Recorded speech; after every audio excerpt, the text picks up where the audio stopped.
you remember when he said that Goebbels was quite a smart guy. It is in the YouTube. And you know what yesterday he said? That it is due to Poland, Nazi regime started the Second World War because Polish people refused to cede Gdansk corridor. He said it publicly. So the guy is completely obsessed with, it's not even imperial, but with the fascist and Nazi policy against the free world. And he is very open about that. He always speaks openly about everything. Even in 2007 at this notorious Munich security conference. You remember when he said that it was the biggest disaster of the last century was the collapse of the Soviet Union. And my beloved Western friends were just deaf. They were thinking that he is kidding, you know. In the end, we have what we have. So what you are saying is reminding us that Putin's goals go beyond Ukraine. Clearly, he wants to annihilate Ukraine, but his ideological and imperialist agenda stretches beyond the borders of Ukraine, threatens other neighboring countries and those that are already in NATO and European Union. That's why it's good to bring in Keir now, because what we hear often that it will be up to Ukraine to decide the parameters of this victory and how it wants to end the war. But surely, if this war takes place in Europe, we in the West also have some vested interest in the outcome. Could you say what kind of outcome you would like to see for Europe in this war that would secure Europe rather than make it more vulnerable?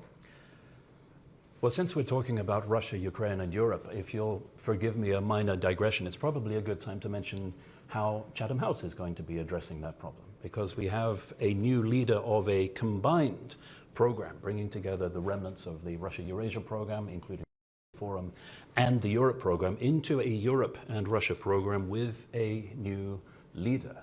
We should welcome Mr. Grégoire Rousse, who has just arrived in this building and will be perfectly placed to treat that question as a priority, because it is the outcome of the war on Ukraine that will define the future of Europe for decades.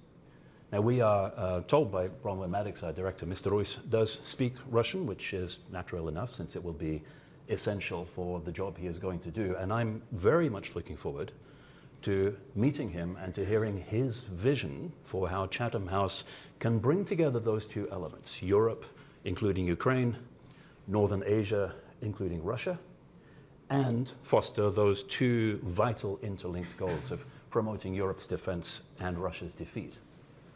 Which brings me back to the question. It's one of those questions which has had the same answer since February 2022 or before, but it keeps getting asked because the answer is not one that our decision makers in Europe and North America can understand the implications of and act on. It has always been the case that the scale and extent of Russia's strategic setback, whatever it suffers in Ukraine, will determine the scale and extent of Europe's breathing space before Russia moves again. And that covers a huge range of possible outcomes. There is the survival of Ukraine, which in itself is a victory when Russia is seeking so hard to destroy it, at one extreme, however you define it, whether it is the full engagement of Ukraine with all of these structures to which it has the right to belong, or simply continuing to resist, to be resilient, to defy Russia. Any of those is a victory. At the other extreme, there are options that are probably by now off the table. Now, a lot of people in this room have heard already the story of how a senior diplomat in London years ago, briefed people from this organization at the end of his tour on what it would take to turn Russia into a country that was no longer intent on invading and destroying its neighbors. He had a policy prescription. He said, what you need to do, referring to the Western allies, what you need to do is do to Russia what you did to Germany and Japan. Wage total war on it, bomb it flat, invade it, occupy it for a period not just of decades but of generations, completely rewrite its constitution, overhaul its educational system, re-educate the public, and then, after several generations, you will have a country that can live at peace with its neighbors. Now that is not going to happen. So the best case outcome is somewhere else along that spectrum. But the worst case outcome in the long term is for there to be something that appears like a victory in the terms of end of hostilities which allows European leaders to convince themselves that the problem has gone away. If there is a ceasefire without conditions, if there is an end to the war which cements Russian gains in place, if the major combat operations cease, and then Europe thinks we can take our foot off the throttle for rearmament, for building our resilience, for preparing ourselves for the next time Russia seeks to attack a neighbor, then we will be in even deeper trouble than we were before. So that question of what exactly the Ukrainian victory looks like is absolutely crucial for Europe's future defense and security, as it always has been. Thank you very much for kind of outlining it. And here I would like to move to the area that has been preoccupying a lot of people hopeful that there could be a settlement, especially when Trump came to office this year. He was very resolute that he wants to end this war, that he'll somehow have this relationship with Putin that will stop the killing of people. I, for one thing, genuinely, he wanted to stop the killing. It's not going according to the plan. And actually, I see the relations between the Alaska summit when Putin was brought out the cold, and now the escalation and disruption of major airports, the drones and the cyber attacks within NATO territory. But if we take for a moment this assumption that that the only way this war will end is through the negotiated settlement with Russia, right? Surely it cannot be defeated, some people say. So Ukraine will have to sit at the table, will have to negotiate with whoever is in the Kremlin. Arseniy, you have spent a lot of time, with Minsk agreements that Ukraine had about 200 rounds after the annexation of Crimea and the beginning of the war in Donbass. Do you believe there could be any pressure that could be put on Putin to actually negotiate in honest way with Ukraine? Well, the first time I met Putin face to face, it was in 2005. He has changed, definitely, but the thing is that this is a very cunning, foxy and sneaky KGB operative. And we have to realize, our Western friends have to realize, it is too late to realize. And he plays with the people, he easily scrutinizes them, he reads the psychology of the counterparts, so he's good at that. That's what he was actually studied in the KGB institutions. You mentioned negotiations. Look, give me a break. There is no negotiations at all. They've pretended. It was a sham negotiations. They sent a no-name to Istanbul, if I'm not mistaken, to pretend that they are acting in a good faith. And there was only one person aimed at getting this kind of signal, and it was President Trump. So Putin's idea was very clear: to drag his feet, to play all of us, and mainly President Trump, and to do his best in order to avoid the next round of sanctions and in order to avoid escalations with the new US administration. So that's the first point. The second one, you mentioned that there are a number of pundits and folks who say that, look, this war could be settled at the negotiating table via the diplomatic solution. I don't buy it at all.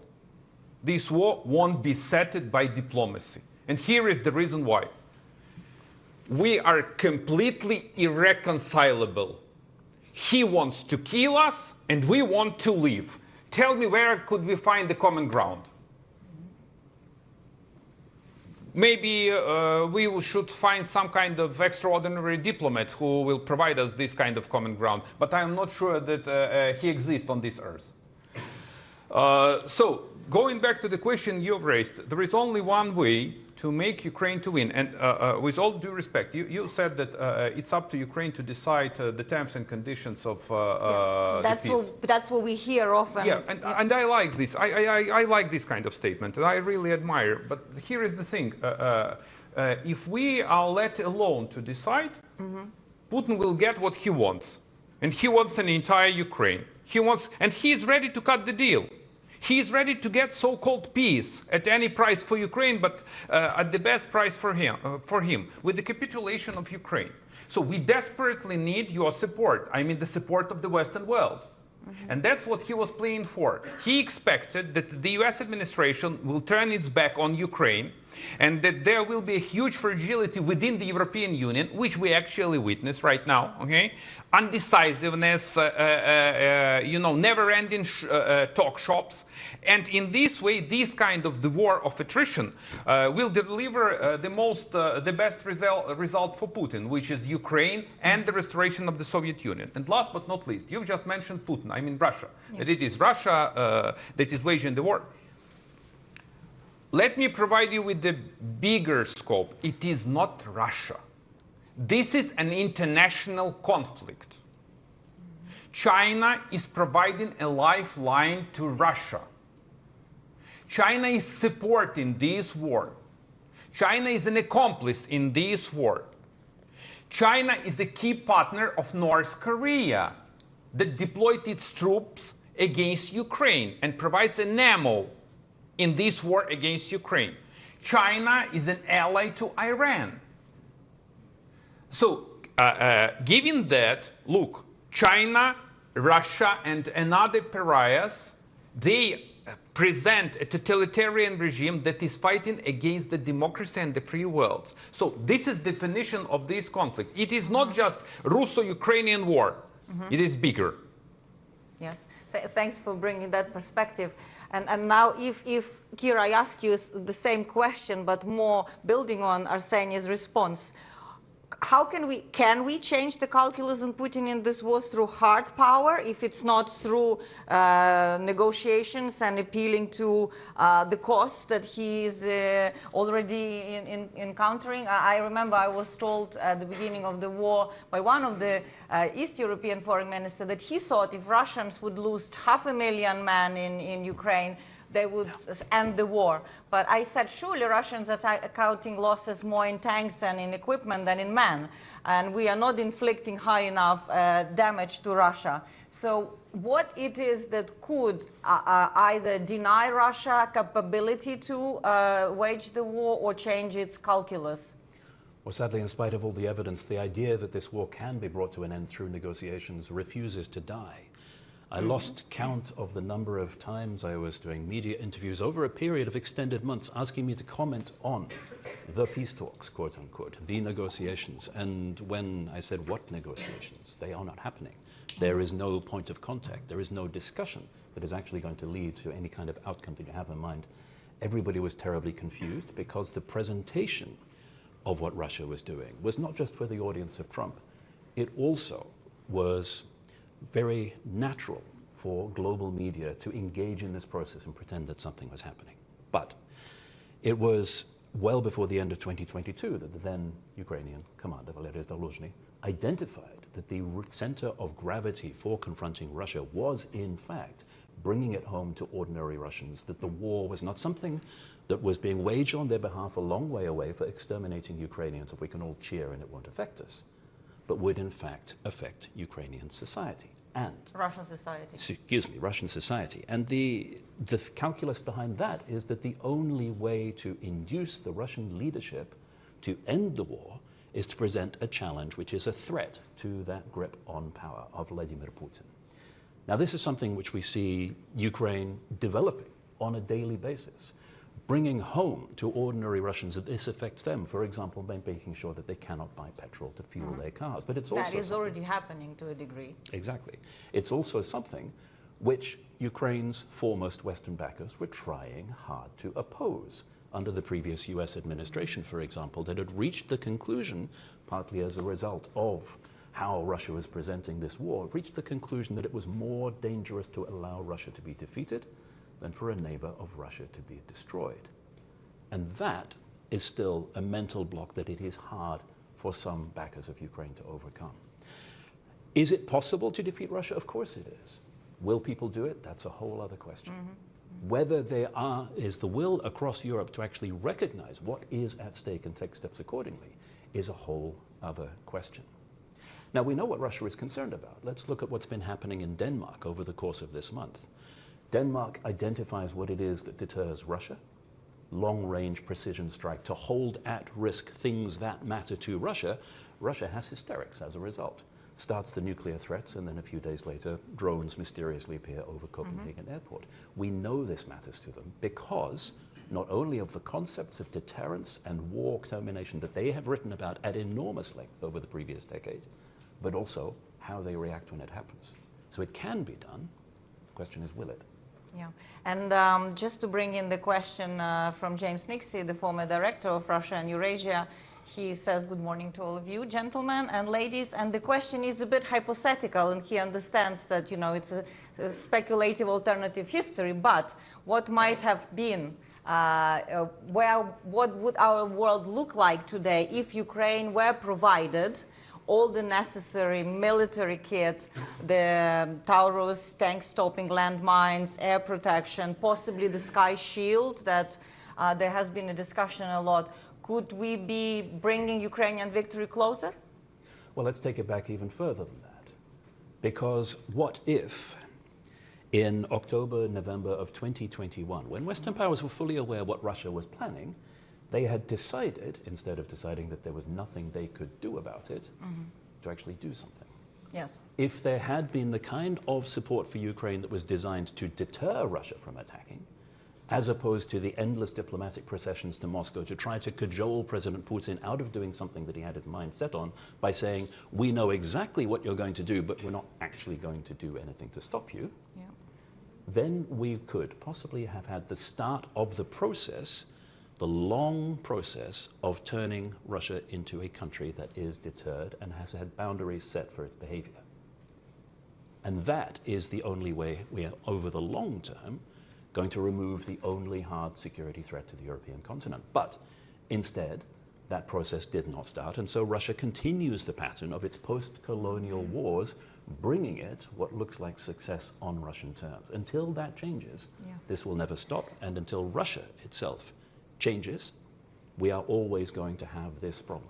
And that actually, I want to bring Arseniy because I would even go further to October 2021, but to a spring of 2014, when Russians invaded Crimea in the first place. And we do know now from open archives and sources that Americans were openly dissuading Ukrainians from mounting resistance, and the price that Russia paid for that great transgression of international law was non-existent, to be honest. So, I mean, Arseniy, what do you think at that time, back from 2014 to 2021, was stopping Western partners of Ukraine, if you can call them like that, to actually see that if Ukraine is not armed, you remember the whole discussion about whether Ukraine should and shouldn't be given lethal weapons. We are far away from that, but it was the case. Could Ukraine be given lethal weapons to defend itself? This was a legitimate question all over the media. What did you hear then from Ukraine, from Berlin, from Paris, from London, and how did that lead to where we are today? You know, I admire all these ifs and buts, but here is the thing: we don't have the time machine. So we can draw the lessons out of what has happened a decade ago. Because let me remind you that this war has been going on for 11 years, but not for 3.5 years. Putin illegally invaded Crimea in 2014. And there was no political will on the side of our allies to provide Ukraine either with a lethal weapon or to give a real membership perspective in NATO for Ukraine. I was the Speaker of the House in 2008, and I hosted the then President of the United States in Kiev, who did everything in order to get this map, but in the end, in Bucharest, we were refused to get map for Ukraine. Membership action plan for NATO. Yeah, membership action plan for NATO. It's a kind of entrance to NATO. What happened in the end? Putin invaded Georgia and moved to Crimea and to the east of Ukraine. So let me put it this way. We are well aware this inconsistency and a lack of guts and balls drive us to the situation where we are right now. Right now, we are at an inflection point. The price is skyrocketing if we waste the time and if we drag our feet. So here is the lesson. If the West decides, I mean the West the US administration, the European Union, and the UK, and I really commend the United Kingdom. Yesterday I met your former Chief of Defense, Admiral Radakin. Your decision to provide Storm Shadow missiles and Challenger tanks to Ukraine was a sea change. It was a game changer in the decision-making process of the entire West. So here is the thing, what is needed?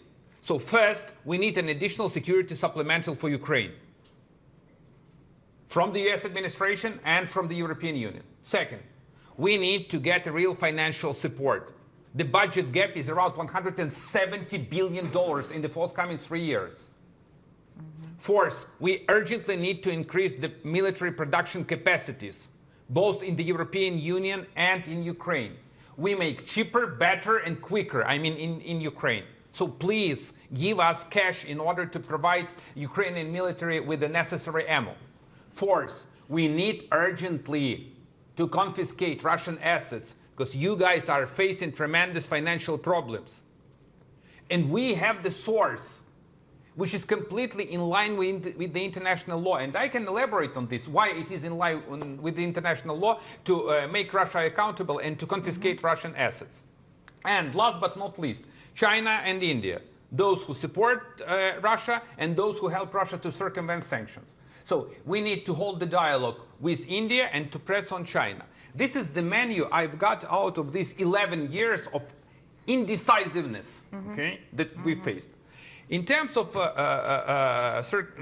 Kir, with all due respect, you said about Russia and Russia's defeat. I know that you worked in Moscow, so you have the reading on Moscow. The problem is I was born in the Soviet Union. I have the reading of Muscovites too. So we have to realize that Russia is not the normal state since 2014, because we are still applying all these patterns of the institution, flag, state anthem, democracy, elected government, Duma. Look, from the time Putin blatantly violated an international law and illegally annexed Crimea, even starting with Georgia, it became a mafia-style state, chaired by KGB operatives. So, as of now, this state is completely on the war footing. He isn't eager to accomplish this war because in case if he get any kind of ceasefire or peace deal with Ukraine, this will be a clear-cut threat to him personally. Yeah. That's the way dictators live. And we have to realize this. And we still look at Russia as, look, it is the country, it is a P5 member, they created the UN, that it's not no longer. So we have to look at Russia as a warmonger, as a mafia state, which has nothing to do with the real, normal country, with the normal institutions. Because Putin always used these kind of misreadings. And this is the best way how to play us. If we look, if it quacks like a duck, it is a duck. So it's a duck, okay? Yeah, I think this is important to have a clarity of judgment to call the spade, like you're basically saying, because part of the narrative power of Russia, which some people are already aware of, previously it wasn't so much even aware of, is in playing with our perception of reality and trying to convince us that perhaps their reading or their version of reality is more correct. And I think this is the danger where Trump is, in a way, where he was validating Putin's version of events, Putin's interpretation of Russian invasion of Ukraine, that, I'm sure will come up in questions. But Kir, would you like to add more things to Arseny's list of what do you want to see, or what should we be watching to know that things are moving in the right directions for Ukraine, or perhaps being warned of that things may deteriorate in the future, near future? I'd like to actually respond to that, not quite with a laundry list, but instead with an underlying principle that I still think we need to apply in a lot of capitals and Europe and Canada and around the world, because let's not forget that although this is a global conflict, it is not just in Europe and North America that there are democracies that stand for the rules-based international order and want to arrest the slide into that global conflict that we're seeing. We regularly interact with colleagues from countries like Japan, Australia, North Korea, South Korea, looking for... They did it. You're right. Looking for ways in which these countries can come together to protect their shared interests, and then realizing with a certain amount of bemusement that there is limited engagement with Europe for understanding the problem and then doing something about it. But I think that in itself is a symptom of the problem that I'm coming on to, which is overcoming the mental capture of past ideas of how Europe works. The mental capture of this picture of Russia that has been so successfully sold despite being so different from reality. The idea, in particular, that Russia is too powerful, too unpredictable, too dangerous to be confronted, and that it is impossible to defeat or deter Russia, which is an idea that is still deeply rooted in a lot of the conversations we have about possible futures for confronting Russia, because it has been built up over so many decades. And it doesn't matter how much evidence you bring from past performance, not only of the current leadership, but of the country through decades and centuries, it is still deeply, deeply embedded. So it is a case of changing not just minds, but mindsets, changing assumptions about, first of all, the scale and nature of the challenge and how bad it will be if Europe and like-minded friends around the world do not respond. And secondly, that Europe has agency, that it is possible to insert European countries into a conversation about their future in a manner that is relevant, instead of them sitting by helplessly and talking about coalitions of the willing, but willing being different from able and being different from capable of stepping in before the problem is resolved rather than after. All of these things are just symptoms of that mental paralysis, that mental capture that has dogged Western responses to Russian aggression over the course of decades. And the trick, I think, is getting over that before it is too late. Yeah, I think one of the realizations inside Ukraine, if you go and talk to people, is that there's a clear understanding that Ukraine has opened a window of opportunity to create a different future, both for Ukraine and for Russia, for the same matter, if Russia is defeated in this war in Ukraine. And the West is too timid to, grasp it and to exploit it and to work with Ukraine, not just as a, at arm's length, but as a true ally in order to reshape what we all want, how we coexist on the European continent.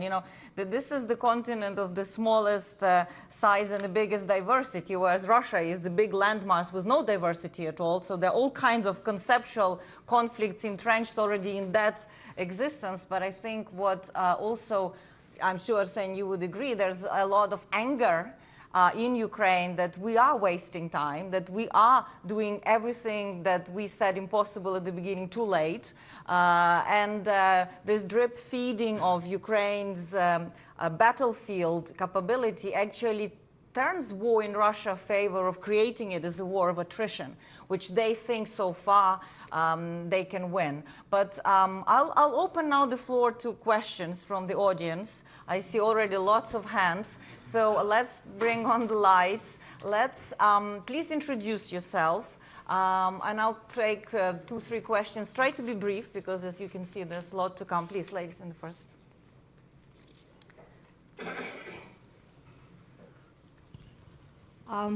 Thea Tutberidze, King's College London, War Studies Department. First of all, thank you so much. It's a fascinating discussion. Unfortunately, in the West, we don't have sometimes clear understanding what this war is about. I would like to point few things from the discussion. I remember long ago when the war started, full-scale war, I asked questions, one of the panelists here, about Russia's defeat, and answer was, no, we don't want to defeat Russia. However, history teaches us, without clear defeat, Russia can't be changed. And if we see when it's happened, when Russia more or less tried to democratize and modernize, it was when, for example, in Paris, 1956, were signed. We can just okay. brief it because we will. Okay. My point is, I think it's a time now to talk about what actually Ukraine's win means and what actually security means for Europe in long term. Yeah. Because without Russia's political and not only military, but political defeat, we would not have any peace in long term in the future in Europe. Yeah. Because Russia is not only the country state who can deal with it. It is imperialistic nations. I think we well taken the point. So do you think in the future we can see different new countries inside the Russian Federation? Because we know there are more than 28, 30 different nations occupied historically by Russia. Do you consider this as a defeat in the future? Very good question. Thank you so much. Okay, let's take a bit more. Yeah, here, gentleman in the third row, please, over there. Yeah, no, the gentleman next to you. Sorry, I just take a bit. Yeah. He's taller. Yeah, tall. Yeah. My name is Jordan Bauman. I'm from the University of Waterloo, and I'm a governor there. I just like to discuss like the nuclear problem. I don't think I've heard much discussion about that. How does that impact this? You talk about Russia being defeatable. The argument I hear, at least back in Canada, what about the nuclear bombs? Yeah. Okay. Yeah, very good. Wait, and here, the ladies in the first row, please.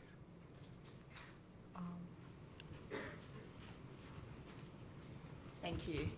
Thanks. Latika Burke from the Nightly Australia. I just want to pick up your point on this being an international war and China's involvement. What does that mean for a global response? And actually, doesn't that hamper Ukraine's efforts? Your own government is not that forthright when it comes to China compared to, say, Russia.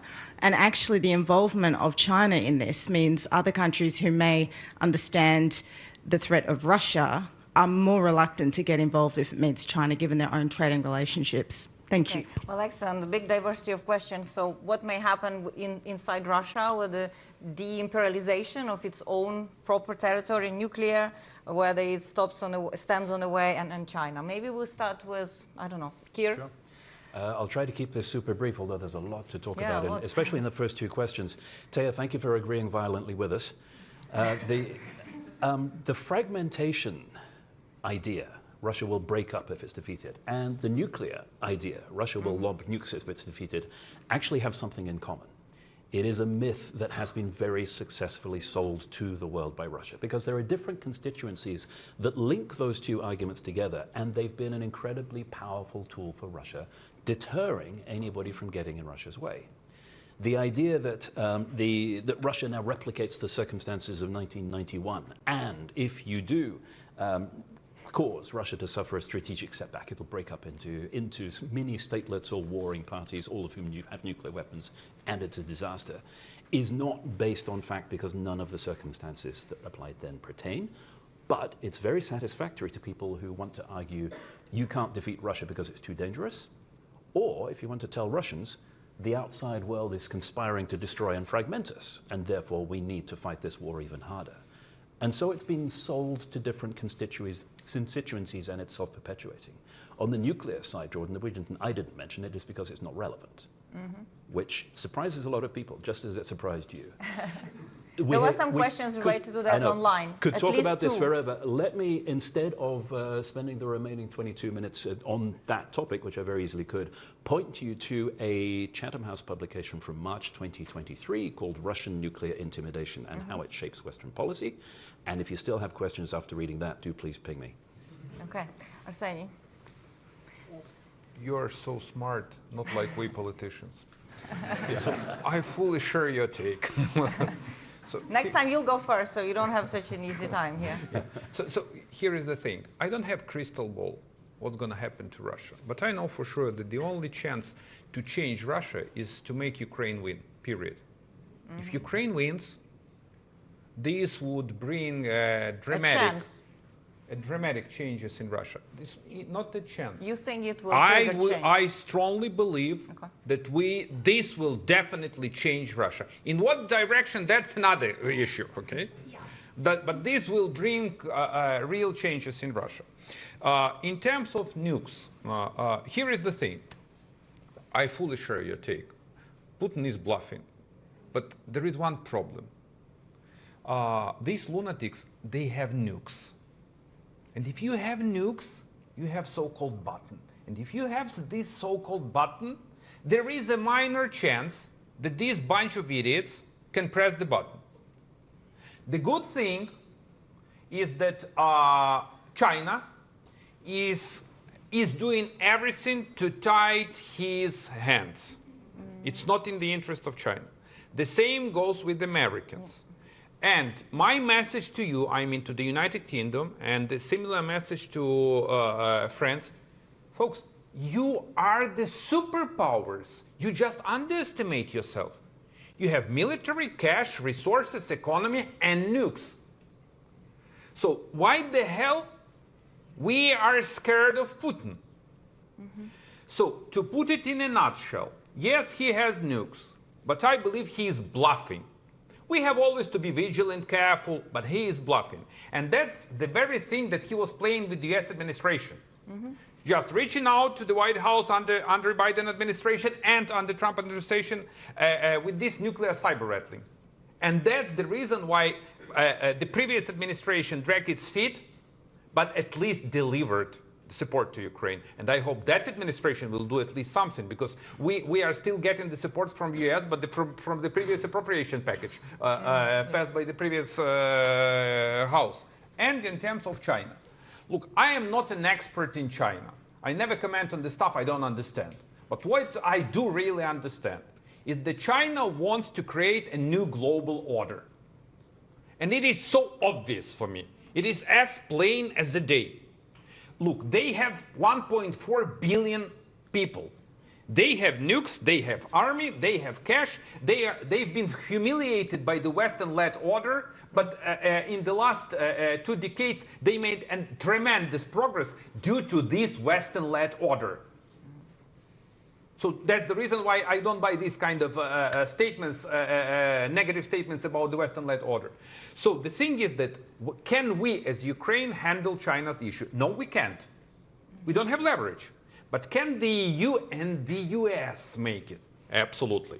If you guys present one united front, and if you either negotiate or press on China together, you have a vast majority of different tools.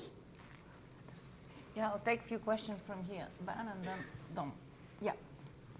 Thanks very much, Arissa. Ben Hall from the Financial Times. A lot of the discussion so far has been on what the West and Ukraine's allies need to do to make the war winnable. But I have a question for Mr. Yatsenyuk. What does Ukraine need to do, and particularly on the issue of military leadership, political leadership, to make the war winnable? Thanks. Thank you. And here, I'll give it to Dom. And then over there, please, in the front row. Yeah. Thank you. Dominic Nichols from The Telegraph. Donald Trump can't stand President Zelensky partly because he didn't come up with or invent some dirt on Hunter Biden. How much of an impediment is President Zelensky now to a better relationship with Donald Trump? And here, the last. By a private member of Chatham House. You correctly said that Putin is never hiding his plans. He's very open about his plans. He says he will do it, he does it. What about his plans of this incursion in Europe? Cyber attacks, drones. What's his ultimate objective of this plan? What is his plan? What does he want? And how far can the West wait before responding? And what respond would mean without triggering the Third World War? Yeah. Okay, very good. So we'll start with Ukraine domestic. Very good question. If Ukraine has an agency, it is fighting. It's, it has also a to-do list. What is it inside Ukraine? This time, could you switch this you start, no? He's doing better. Okay, here is the thing. I do understand what are you asking about. You're asking about the domestic political cuisine in Ukraine. Am I right, folks? Or mobilization. Correct. So Economy. let me put it this way. I will start with my president. Okay, we are frenemies with my president. But I support him as he is the commander-in-chief.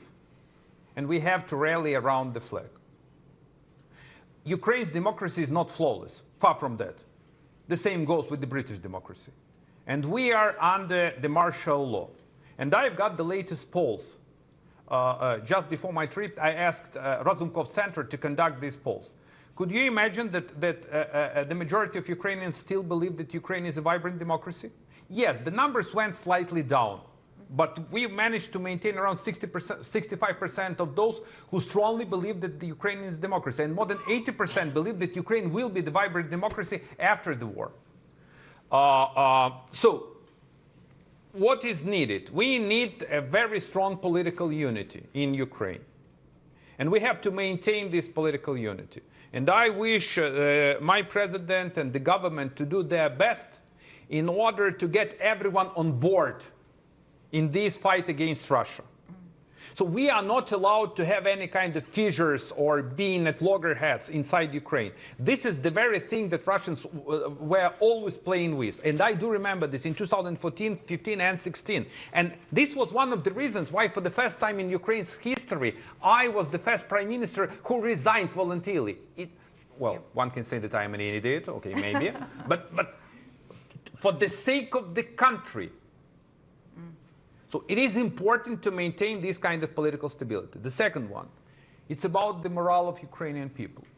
Once again, under the latest polls, 74% of Ukrainians still believe in an unconditional military victory over Russia. You know, unconditional military victory over Russia. So this gives me some kind of very positive sentiment about an overall morale, both among Ukrainians and in the Ukrainian military. But I want to be open with you and fair. We are tired, sir, and we are exhausted. We are not broken, but that's not an easy thing. Being at the state of war for 11 years and being under never-ending barrages of missiles for 3.5 years. And it affects even psyche, you know. The third issue, what is needed? We need we need to underpin Ukraine's economy. We can't do it without you. Just no way. Ukraine is to spend around 60% of its budget for the military expenditures for the next year. And this year, we expect around 50%. 50% of everything we are spending in Ukraine goes from the either grants or loans from our Western partners. So political and social stability are needed. And good governance, okay, which is very important. Strong and good governance. Professionals running the country. We need to have guts and to stay resilient and to be on a very high, I would say, on the strong side of the real morale. Because if we are getting into any kind of gloomy sentiments, this is another way how to defeat Ukraine. And that's Putin knows very well as a KGB operative. Zelensky and Trump. You are well aware about this dressing down in the White House. Okay? I don't want to go back to what has happened. I wish it would never happen. And frankly, I don't want to comment who is to blame. Okay? But the thing is that my president did everything to get along with President Trump. And your prime minister, your advisor to your prime minister, president of France, they participated in this kind of peacekeeping operation. Mm-hmm. Mediation. It sounds better, mediation. Okay? There wasn't open war. And The reason why I'm telling you this, because look, it was obvious there were different ideas in the Oval over how to prosecute, over how to work with Ukraine, whether to turn its back on Ukraine and to wash its hands, or to be engaged. And the first case scenario was more, I would say, viable rather than the second one. As of now, we have at least verbal U-turn of the United States president.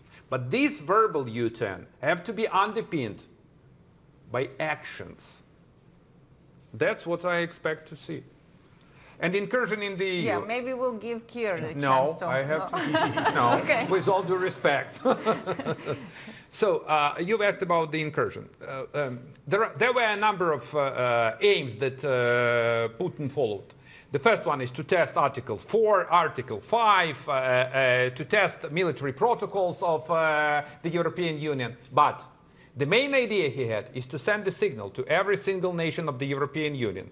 I am ready to send fighter jets, drones, and I am ready to fight against you unless you abandon Ukraine. My message to you, if you abandon Ukraine, he's going to send everything, fighter jets, tanks, and his military, to your sovereign soil. Kier? Just briefly, please forgive me, but the way you phrased the question is a perfect example of the result of the kind of mental capture that I refer to. It's not just you. Our policymakers also have been asking, if we confront Russia, does that not risk World War III? It's the wrong way round. It is through not confronting Russia, Yes. not setting boundaries, that we have arrived in the position of intense vulnerability where we are now, where it turns out that despite decades, 1 decade, of warnings that airports are vulnerable to hostile UAV operations, European airports don't have countermeasures. Despite years of rearmament in Poland, trying to learn the lessons from the war that is happening next door, there's still not an integrated air and missile defense system ready to cope with drones. Despite the cyber attacks, the arson, the sabotage across Europe that has been going on not since the start of the war, but for much longer, for decades, there's no response from European capitals that actually appears to make a difference, except in very single isolated circumstances. All of that has its roots in this idea that Russia somehow is a force of nature, something that you have to live with, as opposed to run by people whose decision-making can be influenced. Yeah. And actually, that I want to bring in Moldova, where I think there's a reason to celebrate something that Moldova resolutely countered Russia interference and exposed that it's not that Russia is so strong and powerful, it's because previously they had the free passage through electoral systems, through political corruption, through energy, and if you counter that, you actually can defend your country. So that is the good news of this week in Moldova. But let's take a few more questions. A gentleman there, and then I've seen a hand, yeah, the lady here. Yes, please, go ahead. Thank you very much.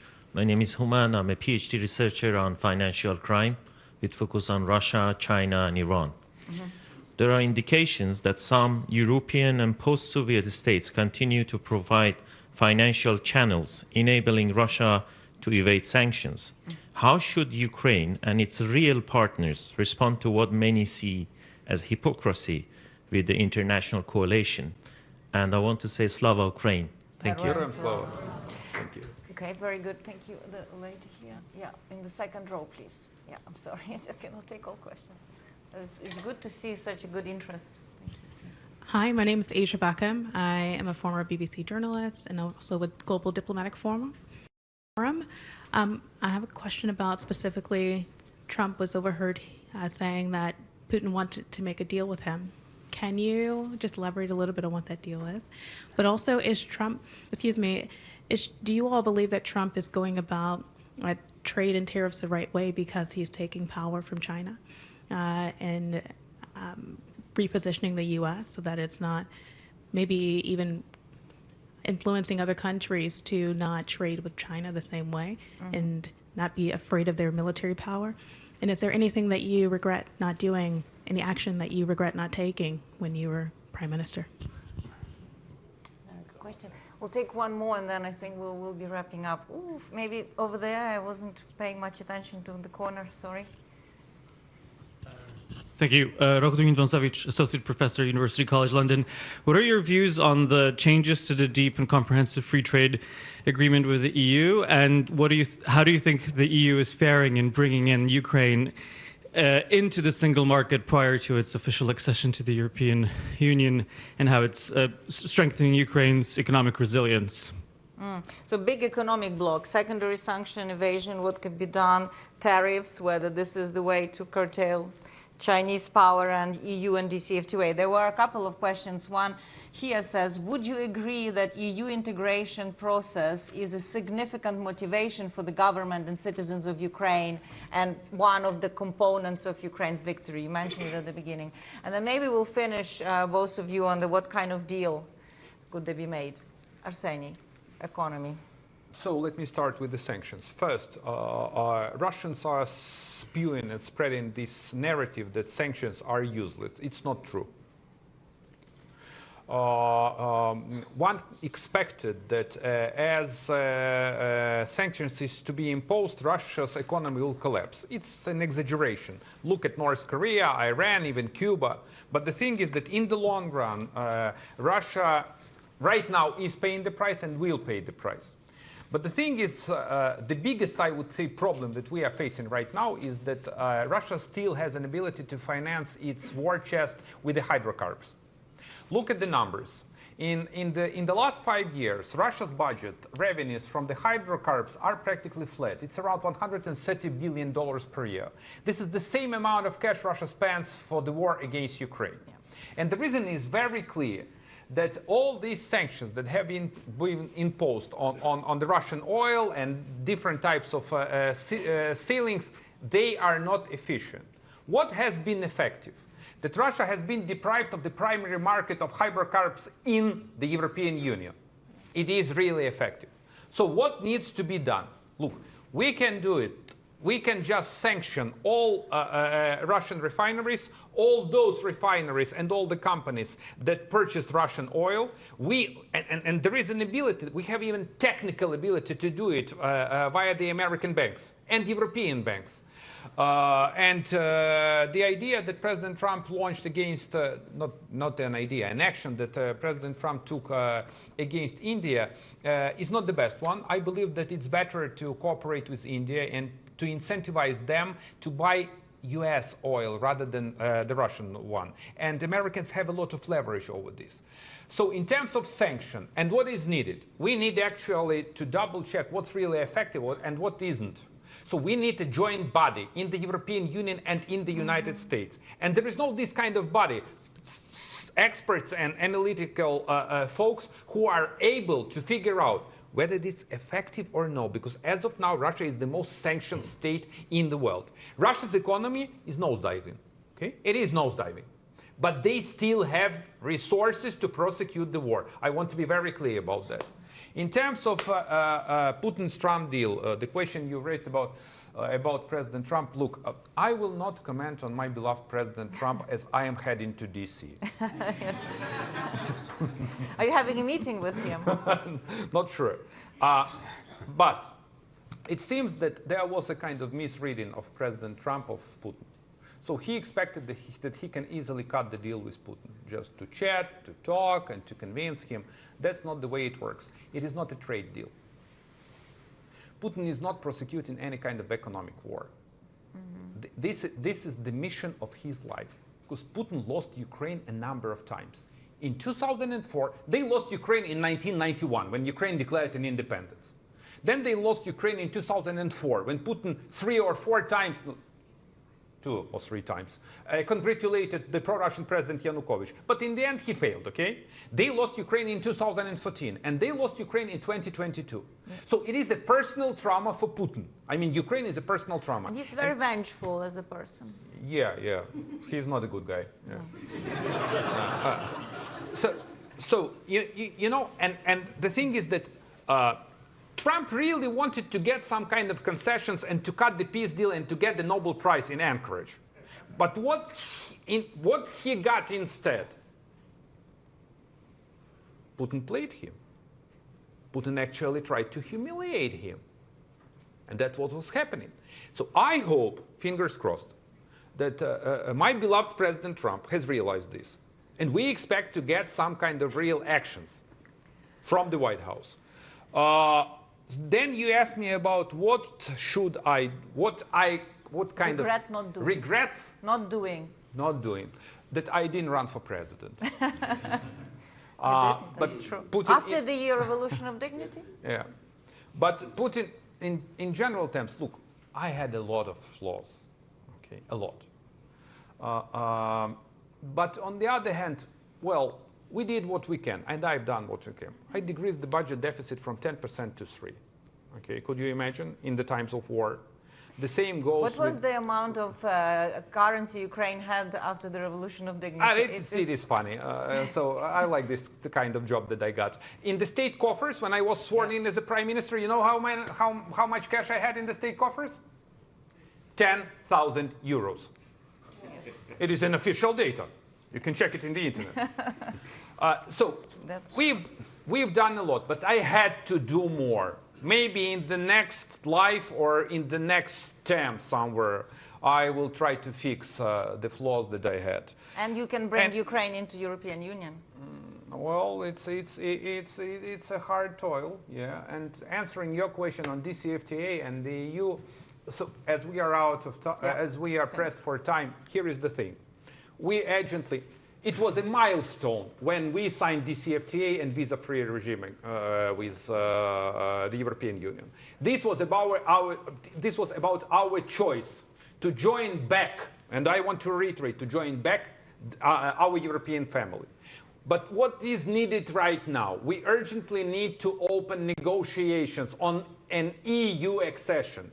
And Trojan horse, Mr. Orban, is a key impediment. He's a close ally of Putin, and I can't figure out what the hell he is doing in the European Union. He has to move to Moscow.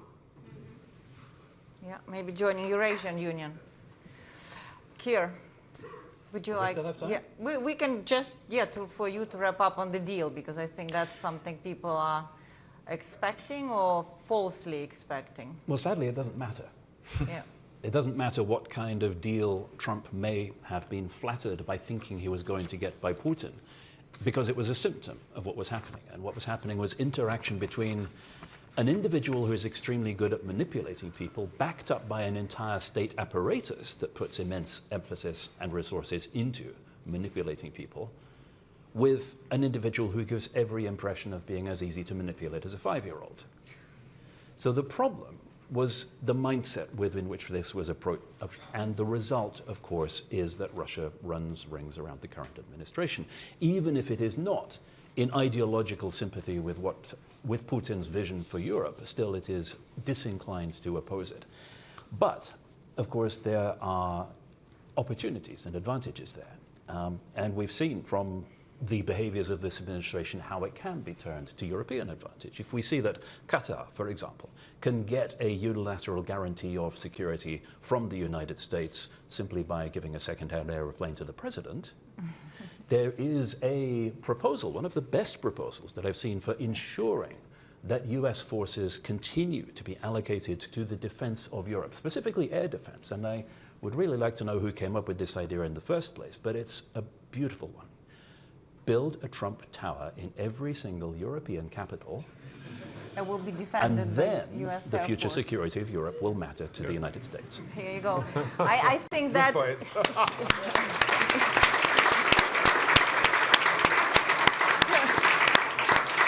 So as you can see, we don't like creativity in Chatham House, as Kier has just proposed one of the perhaps unconventional approach to new security architecture, but worth considering.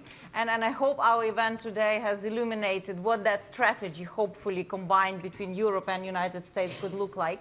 And we've taken away some of the excuses that you may have for not doing the right thing. So I'd like to thank Arseniy and Kier for their contributions, for you to coming, for people to joining online. And stay tuned with Chatham House and our work on Ukraine. And thank you for all your attention, care, and slava Ukraini. Thank you.